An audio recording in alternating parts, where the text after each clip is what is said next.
पुण्य जर असेल तर सुख तुमच्या जीवनात संपणार नाही, पाप असेल तर दुःख कधी पाठ सोडणार नाही. आज जरी काही माणसं सजण पाप करताना दिसत असले, पाप करत विश्वास रोज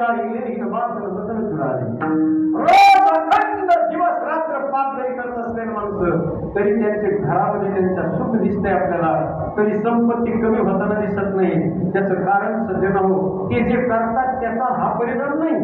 ते आता पाप करतात म्हणून त्यांच्या जीवनात त्याचा परिणाम सुख मिळावे नाही.